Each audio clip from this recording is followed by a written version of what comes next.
Assalamualaikum warahmatullahi wabarakatuh. Sahabat holistik, ini pertanyaan yang paling banyak ini teman-teman ya, paling banyak itu ini makanan tipenya apa. Jadi kebingungan terhadap tipe makanan. Sebenarnya mempelajari makanan itu dengan mempelajari karakter dari makanan itu sendiri. Jadi kayak gini, ini ada kata kunci sebenarnya. Jadi di kuadran bawah itu terutama lembab, dingin, dan kering. Nanti kita ambil lembab dingin ya. Lembab dingin berarti lawannya adalah panas kering. Lembab dingin itu nanti dibagi dua, arahnya ke dingin dan arahnya ke lembab. Nah, apa yang membedakannya itu? Kalau arahnya ke dingin berarti unsur airnya lebih dominan. Contoh ya, contoh itu. Misalnya air kelapa, susu kedelai itu masuknya ke dingin. Tapi kalau melon sama semangka lah. Semangka itu unsur airnya lebih banyak daripada melon. Jadi kalau semangka itu masuknya ke dingin, lembab dingin, di mana dinginnya lebih dominan. Tapi kalau melon itu lembab dingin dengan lembab lebih dominan. Bagaimana melihatnya? Coba Anda lihat ya, lihat ketika membusuk. Ketika melon itu membusuk dengan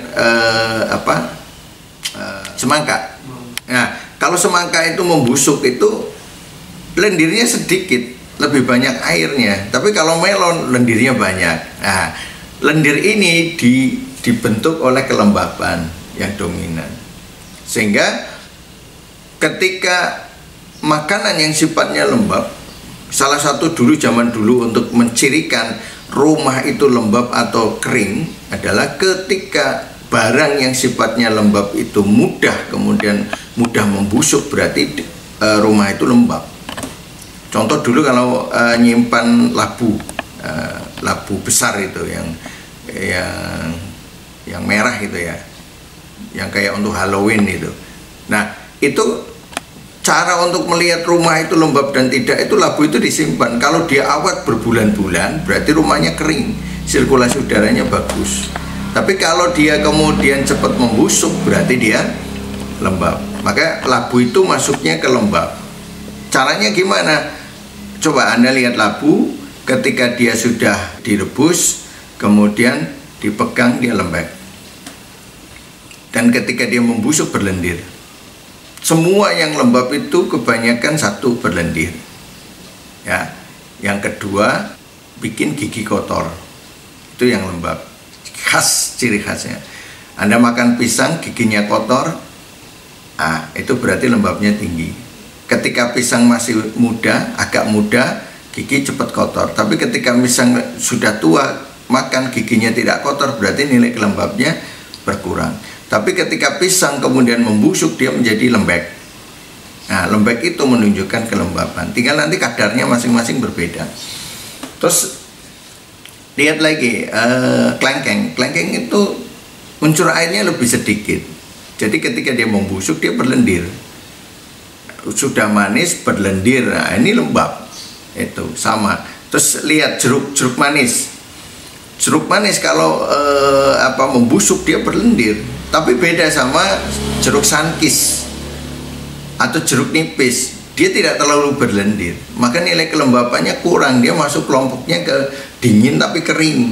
Nah, di sini nanti yang asam-asam itu dingin kering. Nah, poin yang dingin kering itu yang biasanya asam, cuka apel, kemudian apalagi itu asam Jawa, kemudian asam Jawa, cuka apel, terus jeruk, sepanjang jeruk yang asam-asam. Nah, kalau jeruk manis masuknya ke lembab. Nah, susu kalau diminum juga bikin kotor. Ya, ini juga menunjukkan kelembaban. Mau susu kambing, susu sapi, susu onta, susu kuda, semuanya lembab. Tinggal kadar kelembabannya yang berbeda. Yang paling lembab di antara susu itu adalah susu sapi, itu lembab sekali dan lebih dingin. Nah, yang agak kurang nilai kelembabannya dan hangat, kita bisa melihat dari makanannya. Sapi itu makannya di bawah, kalau kambing di atas, rambanan lah itu. Nah, itu dari makanan bisa dilihat dari pola-pola susu yang dihasilkan. Makanya ibu hamil itu ketika melahirkan kemudian menyusui, susu itu tergantung kepada makan. Kalau ibu makannya yang pedas-pedas, bayinya diare. Kenapa? Yang dimakan akan membentuk ASI itu sendiri. Jadi kualitas asli itu, ASI itu tergantung kualitas makan ibunya, jenis makan ibunya. Itu harus dipahami. Kemudian onta karena makanannya itu daun kurma dan sebagainya di tempat yang kering, maka paling hangat itu susu onta, lebih hangat lagi. Kenapa? Dia lebih panas karena melihat dari pola makannya berbeda. Kalau yang ada di daerah kayak sapi yang di daerah dingin, itu susunya lebih dingin. Misalnya sapi apa itu yang New Zealand. Nah, nanti beda dengan sapi ongole yang sapi dari India yang di daerahnya cenderung dia lebih panas. Itu nanti kualitas susunya berbeda. Itu. Jadi nilai kelembabannya berbeda. Ini harap dipahami. Terus buah-buahan hampir semuanya mengandung unsur air. Karena mengandung unsur air, sebagian besar mengandung unsur air, maka dia letaknya biasanya di lembab dengan lembabnya dominan, atau di lembab dingin dengan dinginnya lebih dominan. Tergantung nanti unsur airnya dan bagaimana ketika dia membusuk. Tape ketan, tape apa itu ketika membusuk dia berlendir, tapi lendirnya menghasilkan gas panas itu. Maka dia masuknya kepada lembab tapi arahnya ke panas itu. Maka tape ketan ketika dia suling menjadi minuman keras itu jadi lembab panas, maka kenanya hepatitis nanti yang akan muncul gejala panas di dalam livernya jadi keras itu. Karena sifat asam atau sifat asam yang dibentuk itu akan membuat daging atau membuat liver itu menjadi lebih keras itu. Nah, kemudian yang lembab panas itu masuk ke daging. Jadi lembab panas itu arah kepanasnya lebih dominan atau arah ke lembabnya dominan. Kalau arah ke panas yang dominan itu kayak kurma, kalau buah kurma, ya. Kemudian daging-dagingan itu masuk kepada lembab di mana panasnya lebih dominan.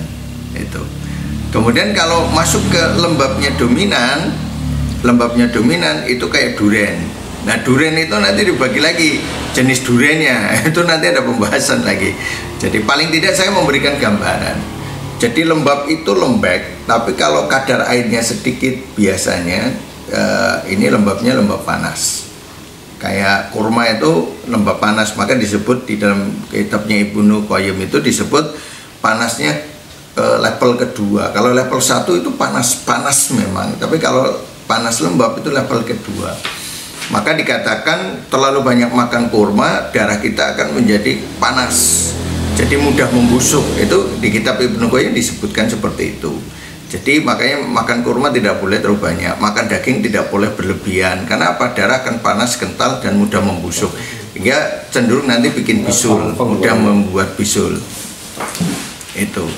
Nah, kemudian ini lembab ya.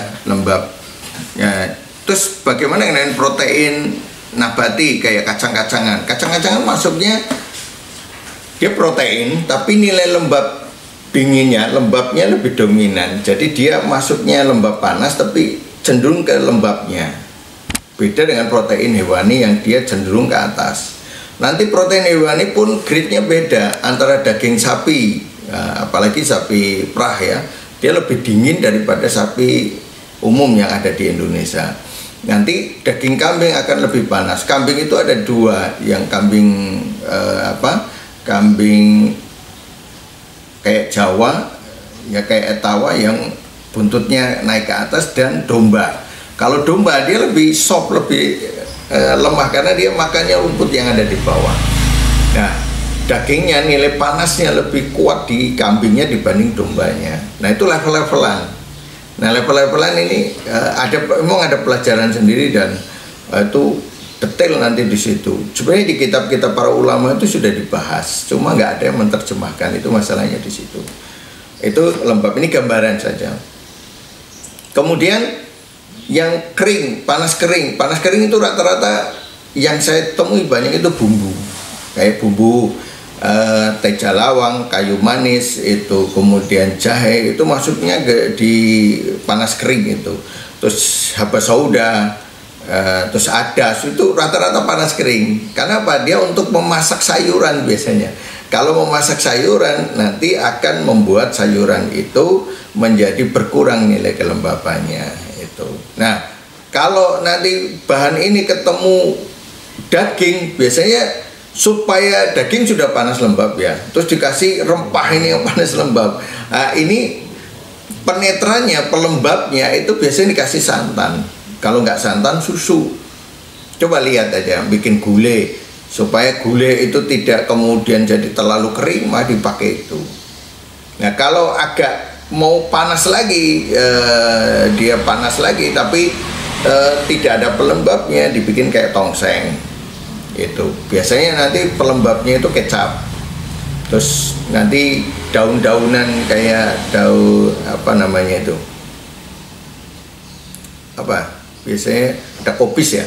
Nah, kopis itu pelembabnya. Jadi nanti ada pelembabnya walaupun tidak terlalu banyak gitu. Nah, itu supaya apa? Ini masuknya ke lembab panas, digunakan pada dingin kering, kasus dingin kering. Kemudian kayak mie, tepung terigu dan sebagainya, itu akan membentuk lendir, membuat cairan yang di dalam tubuh kita jadi lengket. Contoh, satu tangkap itu roti tawar, ketika dimasukkan ke air, dia akan bisa menyerap setengah daripada air putih yang ada di gelas, setengahnya dia serap. Nah, kalau Anda bayangkan Anda makan roti, kemudian sedikit minum air putih, maka dia akan menyerap cairan yang ada di lambung, dia akan menyerap cairan yang ada di usus. Maka ketika cairan itu bertemu dengan ini, coba bertemu dengan tepung, gorengan dan sebagainya, coba Anda lihat, tepung itu kalau ketemu dengan air dia akan menjadi lendir. Nah, itu akan menjadi lendir-lendir yang lengket, karena dia nyerap airnya, dinding lambung, dinding usus itu berkurang lendirnya.